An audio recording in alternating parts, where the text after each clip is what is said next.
بسم اللہ الرحمن الرحیم۔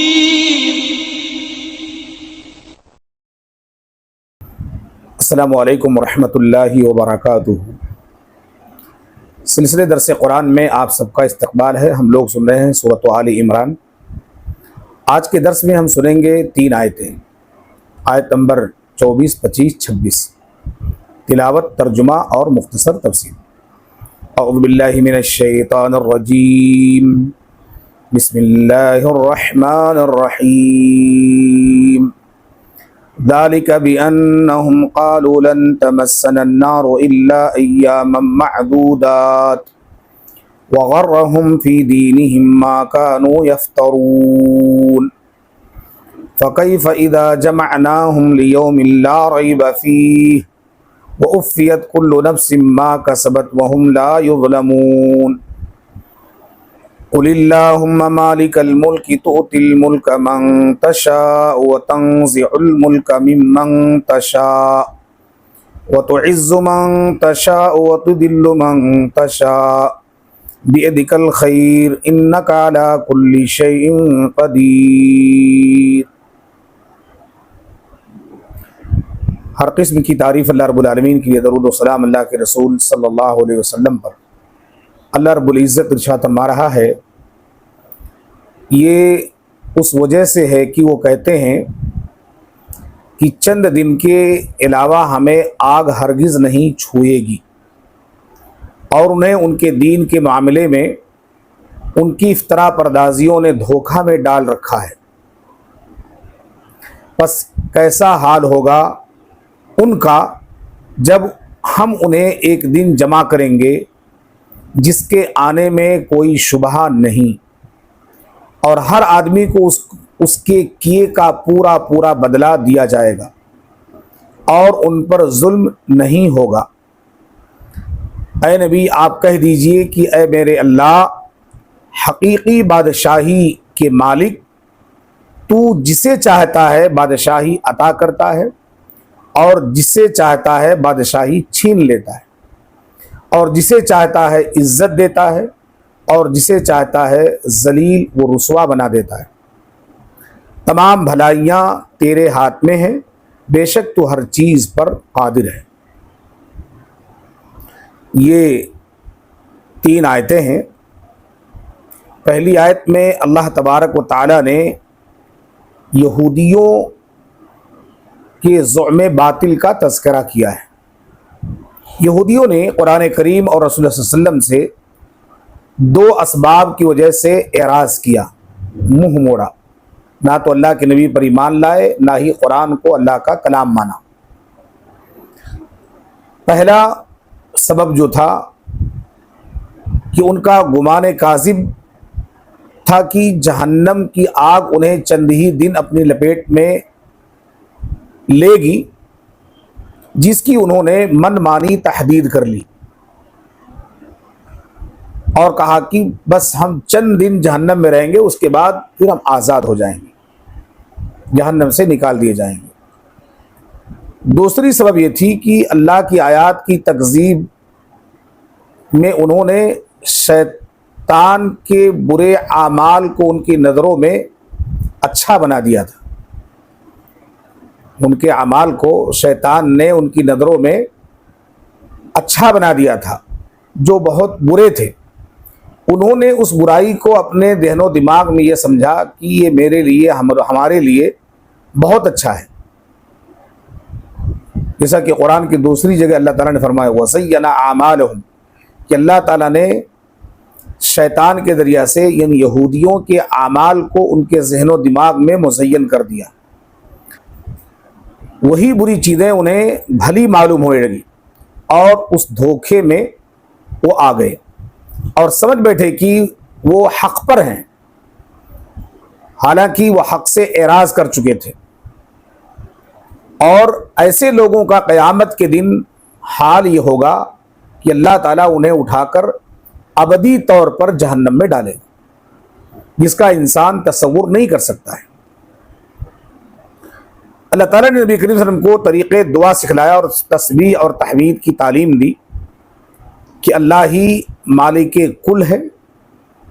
مالک مطلق ہے، مالک حقیقی ہے. اپنے ملکیت میں جسے چاہتا ہے تصرف کرتا ہے، ایجاد کرتا ہے، ختم کرتا ہے، مارتا ہے، زندہ کرتا ہے، عذاب یا ثواب دیتا ہے. کوئی اس کا شریک نہیں ہے اور نہ اسے کوئی روک سکتا ہے. وہ جسے چاہتا ہے بادشاہ بنا دیتا ہے، اس لیے کہ حقیقی بادشاہ اسی کے ساتھ خاص ہے اور دوسروں کی بادشاہت مجازی اور عارضی ہے. اسی کے ہاتھ میں عزت و ذلت اور اسی کے ہاتھ میں تمام بھلائیاں ہیں. جیسا کہ ابن عباس رضی اللہ عنہما فرماتے ہیں کہ یہاں پر ملک سے مراد نبوت ہے. حافظ ابن کثیر رحمۃ اللہ کہتے ہیں کہ آیت میں اس بات کی طرف اشارہ ہے کہ اللہ تعالیٰ نے نبی کریم صلی اللہ علیہ وسلم اور امت مسلمہ پر احسان کر کے نبوت بنی اسرائیل سے ہٹا کر بنی اسماعیل میں منتقل فرمائی اور ان کے دین کو تمام ادیان پر غالب کیا اور پوری دنیا میں پھیلا دیا. اس لیے مسلمانوں کو اس نعمت عظمیٰ کا شکر ادا کرتے رہنا چاہیے. اور اسی طرح سے اللہ رب العالمین نے جو آج کے درس کی پہلی آیت بیان فرمائی ہے، ذالک بانہم قالوا لن تمسنا النار، اس میں ان یہودیوں کے کھلم کھلا انحراف کا جواب اللہ تعالیٰ نے دیا ہے. وہ یہ کہ انہیں اللہ تعالیٰ کی پکڑ اور سزا کا کوئی ڈر نہیں تھا، اس لیے انہوں نے اللہ تعالیٰ کی قرآن کا اور اللہ کے نبی کا جس پر اللہ تعالیٰ نے قرآن کو نازل کیا دونوں کا انکار کر دیا اور اپنے آبا و اجداد کی خام خیالیوں میں مبتلا ہو گئے اور جھوٹی تمناؤں میں وہ غرق ہو گئے کہ ہو سکتا ہے کہ ہم لوگ کامیاب ہو جائیں. لیکن اللہ رب العالمین جسے جہنم کا پروانہ سنا دے، اس جہنم کے ابدی عذاب سے ایسے زعم باطل رکھنے والوں کو کیسے نجات دے سکتا ہے. اور اللہ تعالیٰ نے سورہ مائدہ کی آیت نمبر 18 میں اس بات کو ذکر بھی کیا ہے. کبھی وہ اللہ کے بیٹے اور کبھی چہیتے ہونے کا دعویٰ کرتے ہیں. کون؟ یہود اور نصارہ. اور کبھی کہتے ہیں کہ جنت بنی ہی ہے ہمارے لیے، جیسا کہ سورہ بقرہ کی آیت نمبر 111 میں ہم اس کو پڑھ چکے ہیں. اور کبھی کہتے ہیں کہ اگر ہمیں تھوڑی دیر بہت سزا بھی دے دی جائے گی تو وہ صرف چند دن کے لیے ہوں گے. ہمارے بزرگوں کا جن کے ہم نام لیوا ہیں اور جن کا ہم دامن پکڑے ہوئے ہیں، ان کا اللہ رب العالمین پر اتنا زور ہے کہ وہ چاہے تو ہمیں اللہ رب العالمین کی سزا سے، عذاب سے چھڑا سکتے ہیں، بچا سکتے ہیں. اور اگر آپ کو اس کی اور تفصیل سننی ہے تو آپ سورہ بقرہ کی آیت نمبر 78 سے لے کر کے 78 سے لے کر کے 80 تک 3 آیتوں کو دیکھ لیں، جس میں اللہ رب العالمین نے یہود و نصارہ کے انجام کا ذکر کیا ہے. اور اسی طرح سے نصارہ کے لوگ کہتے تھے، یعنی عیسیٰ علیہ السلام اپنی امت کے گناہوں کے پاداش میں صلیب پر چڑھ گئے، جس سے امت کے تمام گناہ معاف ہو گئے. اب اتنا ہی کافی ہے کہ عیسائی ہو جاؤ، پھر مرضی میں جو چاہے آپ کرو، عیسیٰ علیہ السلام تمہارے لیے تمہارے گناہوں کے ذمہ دار بن جائیں گے، وہ تمہیں بخشوا لیں گے، تمہیں معاف کرا لیں گے. اور اسی عقیدے میں آج تقریباً عیسائی اپنے زوم باطل میں مبتلا ہیں. اور اسی عقیدے کو آج مسلمان کا ایک بڑا طبقہ آپ سمجھ لیں، جن کے ہاں کتاب اللہ پر صحیح عمل نہیں ہے، حدیث پر صحیح عمل نہیں ہے، یہ لوگ اپنے اولیاء، اتقیاء، کتب، ابدال پر مکمل نصارہ کی طرح عیسیٰ علیہ السلام کی طرف انہوں نے اپنے آپ کو جھکایا اور کہا کہ عیسیٰ علیہ السلام نے اپنے آپ کو اللہ کے راہ میں قربان کر دیا، صلیب پر چڑھ گئے، ہمارے گناہوں کے ضامن ہیں. وہی ہو بہو عقیدہ عیسائیوں کا آج مسلمانوں کے ایک بڑے طبقے میں، جو ہند و پاک اور ایشیا کے ان ممالک میں مسلمان پائے جاتے ہیں، ان میں یہ عقیدہ پایا جاتا ہے کہ ہمارے بزرگ جو اپنے قبروں میں مدفون ہیں، ہمارے جو اولیاء اللہ ہیں، چاہے وہ شیخ عبد القادر جیلانی ہوں یا اسی طرح سے دیگر بڑے بڑے اولیاء جو جن کے بڑے بڑے دنیا کے اندر درگاہیں موجود ہیں، وہ یہ عقیدہ بنا کے بیٹھے ہیں کہ ہم ان کا دامن پکڑ لیں گے اور ان کے دامن کو پکڑ کر کے ہم جنت میں چلے جائیں گے، یہ ہمارے لیے اللہ رب العالمین سے بخشش کروا دیں گے، ہمارے لیے نجات کا ذریعہ بن جائیں گے۔ یہ ہو بہو وہی عقیدہ ہے جو عیسائیوں کا عقیدہ ہے، جس عقیدے سے اللہ رب العالمین نے تمام کائنات کے مسلمانوں کو منع کیا ہے۔ یہ عقیدہ کہیں اللہ رب العالمین نے قرآن کی کسی آیت کے اندر نہیں ذکر کیا کہ تم انبیاء کے دامن کو پکڑ کر، اولیاء کے دامن کو پکڑ کر، اتقیاء کے دامن کو پکڑ کر کے، جو ہے کتب اور ابدال کے دامن کو پکڑ کر کے تم مچل جاؤ گے اور جنت میں تمہارے لیے یہ سفارشی ہو جائیں گے۔ کہیں اللہ تعالیٰ نے اس کا ذکر نہیں کیا ہے۔ اللہ رب العالمین نے جہاں پر شفاعت اور سفارش کا ذکر کیا ہے، وہاں پر اللہ رب العالمین نے موحدین کا ذکر کیا ہے اور اپنے فرشتوں اور اپنے نیک مومن بندوں اور اللہ کے نبی صلی اللہ علیہ وسلم کا ذکر کیا ہے کہ اللہ رب العالمین اگر سفارش کی اجازت بھی دے گا تو یا تو اللہ کے نبی ہوں گے یا تو کچھ مومنین ہوں گے جو سلیکٹڈ ہوں گے، اور یہ اللہ کے نبی صلی اللہ علیہ وسلم کی شفاعت اور سفارش صرف موحدین کے لیے ہوگی، ان جیسے پاکھنڈیوں کے لیے نہیں، جو لوگ جو ہے دنیا کے اندر شرک میں اپنے آپ کو مبتلا کر کے صرف لوگوں کو دامن پکڑ کر کے مچل جائیں گے کرنے کا عقیدہ رکھتے ہیں، ایسے لوگوں کے لیے اللہ رب العالمین کے حبیب صلی اللہ علیہ وسلم کی شفاعت اور سفارش نہیں ہوگی۔ اس لیے ہر ایک انسان کو اس آیت میں غور کرنا چاہیے کہ اللہ تعالیٰ نے کتنی عظیم بات بیان فرمائی ہے۔ اور اسی طرح سے بعض لوگ کہتے ہیں کہ شہادت حسین کو اپنے نام لیواؤں کے گناہوں کا کفارہ سمجھ بیٹھے۔ حسین رضی اللہ تعالیٰ کے بہت سارے لوگ آج جو شیعہ لوگ ہیں، حسین، علی، فاطمہ اور ایسے دیگر تمام لوگوں کو اپنا کتب مانتے ہیں، اپنا ولی مانتے ہیں، اور وہ یہ عقیدہ رکھتے ہیں کہ یہ اپنی جانیں دے کر ہمارے لیے کفارہ بن جائیں گے، ہمارے لیے گناہوں کا کفارہ بنیں گے، ہم کو جہنم کے عذاب سے بچا لیں گے۔ اللہ تعالیٰ نے کہا کہ یہ سب چیزیں تمہارے جو زعم باطل ہیں، جو آپ کے خرافاتی ایمان ہیں، عقیدے ہیں، ان عقیدوں سے نہ تو یہ بچائیں گے نہ ہی اللہ بچائے گا، بلکہ اللہ رب العالمین ان کو اور سخت ترین عذاب میں مبتلا کرے گا جو لوگ اللہ رب العالمین کو چھوڑ کر اللہ کی مخلوق سے اپنی دعائی طلب کرتے ہیں۔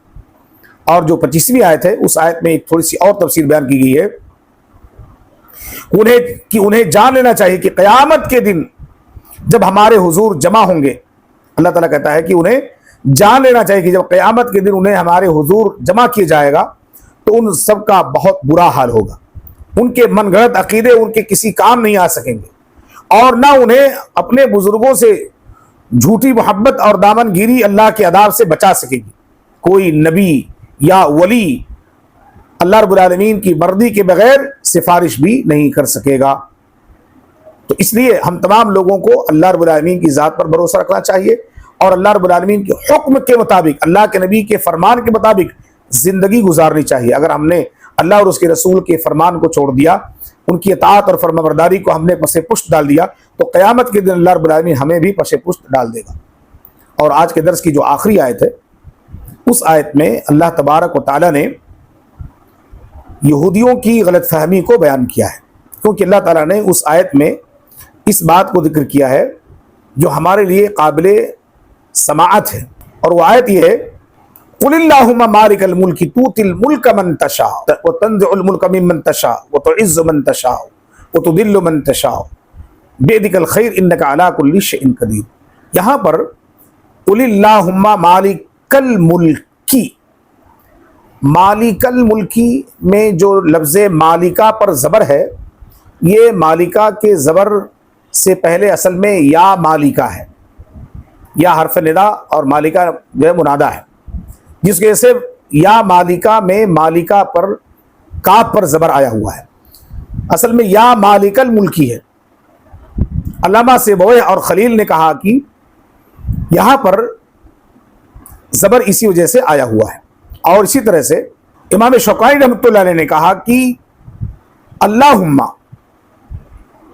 مالک الملکی میں جو اللہم ہے، اصل میں قل یا اللہ ہے، وہ اصل اللہم اصل میں کیا ہے، اللہ تھا، شروع سے یا کو حذف کر دیا گیا اور میم مشدد ہو گئی، اس لیے اللہم مالک الملک قرار دیا گیا۔ جس سے پتہ چلتا ہے کہ ہم اللہ رب العالمین کے حکم کو فالو کرنا ہے۔ قل، اللہ تعالیٰ کہہ رہا ہے کہ اے نبی ان سے کہہ دو، مالک الملک،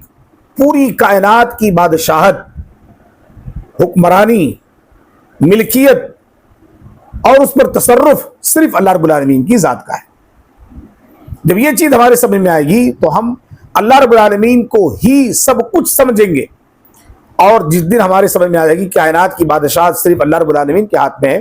اس دن ہمارے عقیدے پر یہ بات کھل کر کے سمجھ میں آ جائے گی، ہمارا دماغ کھل جائے گا کہ یقیناً جب ہمارا خالق اور مالک، مربی، منتظم، بادشاہت، حکمرانی، تصرف صرف اللہ رب العالمین کی ہے، تو پھر ہم اللہ رب العالمین کو ہر معاملے میں اکیلا جان کر اسی سے اپنے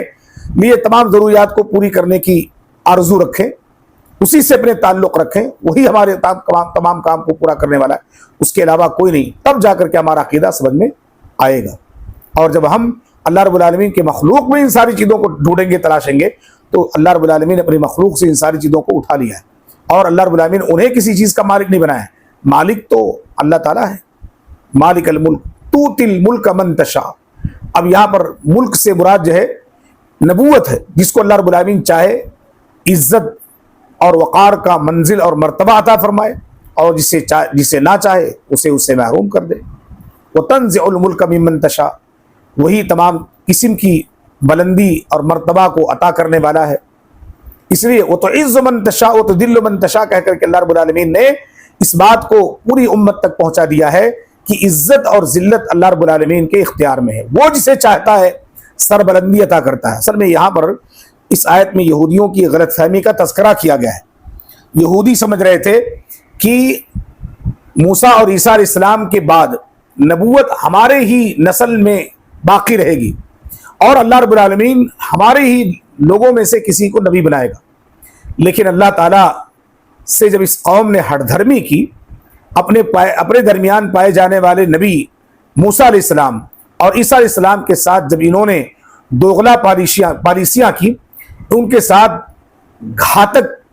جو ہے کیے، ان کی عزت کو جو ہے تہس نہس کیا، ان کو بدنام کیا، ان کے اوپر الزامات لگائے، ان کے معجزات کا انکار کیا، تو اللہ رب العالمین نے کہا کہ اب یہ قوم اس لائق نہیں ہے کہ اس میں سے کسی کو نبی بنایا جائے۔ تو اللہ رب العالمین نے بنی اسرائیل کے سلسلے کو ہٹا کر کے بنی اسماعیل کو فوقیت عطا فرمائی، فضیلت عطا فرمائی، اور نبوت کو اللہ رب العالمین نے باقاعدہ پورے سلسلے نبوت کو پلٹ دیا۔ ابھی تک یعقوب علیہ السلام سے لے کر کے عیسیٰ علیہ السلام تک پوری قوم بنی اسرائیل کی انہی کے سلسلے سے جو ہے اسحاق کے سلسلے سے نبوت جو ہے میں سرفراز ہو رہے تھے۔ لیکن جب اللہ رب العالمین نے ان کے کالے کارناموں کو دیکھا کہ یہ لوگ اللہ رب العالمین کی ایک نہیں سن رہے ہیں، اپنی منمانی زندگی گزارنے کی کوشش کر رہے ہیں، تو اللہ رب العالمین نے مختلف شکلوں میں انہیں عذاب میں مبتلا کیا، ان کے اوپر ذلت اور مسکنت طاری کی، اور ان کے غلط فہمیوں کو اللہ رب العالمین نے ختم کیا اور منتخب کیا۔ اسماعیل کی نسب سے اللہ رب العالمین نے کائنات کے آخری نبی جناب عربی محمد رسول اللہ صلی اللہ علیہ وسلم پوری فضیلت وہاں سے ہٹائی، اور بنی اسرائیل سے فضیلت کو ہٹا کر کے اللہ رب العالمین نے بنی اسرائیل میں ڈال دی۔ جب بنی اسماعیل میں اللہ رب العالمین نے فضیلت ڈالی، تو وہاں وہ لوگ حسد میں آ گئے، کینے میں آ گئے، کپٹ میں آ گئے، بغض و حسد اپنے اندر اتنا سخت ترین پیدا کر لیا کہ انہوں نے شیطان کی باتوں پر عمل کرنا گوارا کر لیا، اور اللہ کی بات کو انہوں نے چھوڑ دیا۔ تو اللہ رب العالمین نے کہا کہ تؤتی الملک من تشاء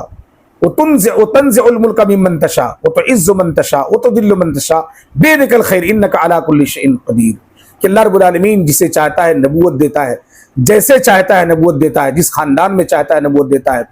عزت اور ذلت کا مالک صرف اللہ ہے، اس کے علاوہ کوئی نہیں ہے۔ تم کون ہوتے ہو اس جو ہے فرض نبوت، منصب نبوت کو حاصل کرنے والے، یا اپنے جو ہے خاندان میں اس کو چاہنے والے؟ اللہ تعالیٰ جس کو چاہے گا جو ہے اللہ رب العالمین اسے تمام قسم کی بادشاہت عطا فرمائے گا، تمام قسم کی اللہ رب العالمین حکمرانی عطا فرمائے گا، تمام قسم کی اللہ رب العالمین انہیں اپنے طرف سے فضل خاص سے مالا مال کرے گا۔ یہ اللہ رب العالمین کی چاہت ہے۔ تمہاری چاہت دنیا کے اندر نہیں چل سکتی، اور نہ ہی آخرت میں چل سکتی۔ وہاں پر جو ہے یہ لوگ دشمنی میں آ گئے، اور اللہ اور اس کے رسول کی باتوں کا انہوں نے انکار کر کے بیٹھ گئے، اور صاف لفظوں میں کہہ دیا کہ جنت تو ہمارے ہی حق میں آئے گی۔ اللہ رب العالمین نے اس کا جواب دیا کہ جنت تو اب رہ گئی تمہارے ہاتھوں سے، جنت جس کے حصے میں جانی تھی وہ تو عز من تشاء و تذل من تشاء کے تحت اللہ رب العالمین نے اس کے نصیبے میں ڈال دیا. اور آخری فیصلہ اللہ تعالیٰ نے فرمایا بیدک الخیر کہ یہود اور نصارہ سن لیں کہ تمام بھلائیاں اللہ رب العالمین کے اختیار میں ہیں. اللہ جسے چاہتا ہے اپنی بھلائیوں سے مالا مال کرتا ہے. اور اللہ رب العالمین نے اپنے نبی صلی اللہ علیہ وسلم کو خاتم النبیین بنا کر کے دنیا کے اندر مبعوث فرمایا، جو کائنات کے لیے ایک بڑا انعام تھا. لہذا تمہیں چاہیے کہ اس پر اللہ کا شکر بجا لاؤ. اور الخیر کے ذریعے اللہ رب العالمین نے پوری امت کو پیغام دیا ہے کہ اس میں جو الف لام ہے یہ استغراق کے لیے، اور بیدکا خبر کے پہلے آنے سے تخصیص پیدا ہو گئی. اس لیے ترجمہ اس کا ہوگا کہ تیرے ہی ہاتھ میں ہر قسم کی بھلائی ہے. تو اللہ رب العالمین مختار کل ہے، تصرف کائنات ہے، اسی کے اختیار میں ساری ملکیت ہے کائنات کی. تو اسی نے جو فیصلہ کیا ہے اس فیصلے پر ہم تمام لوگوں کو راضی ہونا ہے. اب یہاں پر یہود نصارہ چیخے چلائے، ان کے چیخنے چلانے سے کوئی فرق نہیں پڑتا، کیونکہ اللہ رب العالمین نے فیصلہ کر دیا ہے. اور اللہ تعالیٰ نے کہا بیدک الخیر انک علی کل شیء قدیر کہ اللہ تعالیٰ ہر چیز پر قادر ہے. ذلت دینے والا وہ، عزت دینے والا ہو. اگر تم عزت کے خواہش مند ہوتے تو اللہ کے حکم کی فرما برداری کرتے، لیکن تم نے اللہ کے انبیاء کو جھٹلایا، ان کی معجزات کا انکار کیا، ان کے اوپر تمام ساری نعمتوں کا تم نے انکار کیا. ایسی ایسی عجیب و غریب اللہ تعالیٰ کی طرف سے نعمتیں آئیں، لیکن ان نعمتوں کا جب تم نے انکار کر دیا، معجزات کا انکار کر دیا، تو اللہ رب العالمین نے تمہاری عزت کو ذلت میں بدل دیا. اور انک علی کل شیء قدیر کہہ کر کے اللہ تعالیٰ نے اپنی مختار کل ہونے کا اس کلمے کے ذریعہ سے ثبوت دے دیا کہ اس کائنات پر مکمل جو ہے، کائنات کا مکمل مالک مختار کل اگر کوئی ہے تو اللہ رب العالمین کی ذات ہے، جو ہر معاملات میں ہر چیز میں اختیار رکھتا ہے اور ہر چیز پر قدرت رکھتا ہے. اس کی قدرت کو کوئی جو ہے چیلنج نہیں کر سکتا. ہاں اللہ رب العالمین ہر چیز کو چیلنج کر سکتا ہے، اور اللہ رب العالمین کا یہ چیلنج ہے کہ تم بدلنا چاہو تو اپنی تقدیر کو بدل لو. اللہ رب العالمین نے منہ توڑ جواب دیا. اللہ تعالیٰ نے ان تینوں آیتوں کے اندر، پہلی آیت کے اندر یہودیوں کا تذکرہ کیا، اور دوسری آیت کے اندر اللہ رب العالمین نے اس بات کو ذکر کیا کہ قیامت کے دن تم تمام لوگوں کو اکٹھا کیا جانا ہے، اور تیسری آیت کے اندر اللہ رب العالمین نے اس بات کو وعدے کیا کہ ملکیت صرف اللہ رب العالمین کی ہے، اختیار اسی کا ہے، وہی تصرف کائنات ہے، پوری کائنات پر وہی مالک ہے. ہم رب تعالیٰ سے دعا کرتے ہیں پروردگار جس طرح سے تو نے ہمارے آخری نبی محمد کریم صلی اللہ علیہ وسلم کو عزت کی زندگی عطا فرمائی، ہم ان کے امتی ہیں، ہمیں بھی اپنے نبی کے طرز عمل پر زندگی گزارنے کی توفیق عطا فرما، اور تمام قسم کے شرک سے اور زوم باطل سے اللہ ہماری حفاظت فرما. آمین. وصلی اللہ علی نبی الکریم وبارک وسلم.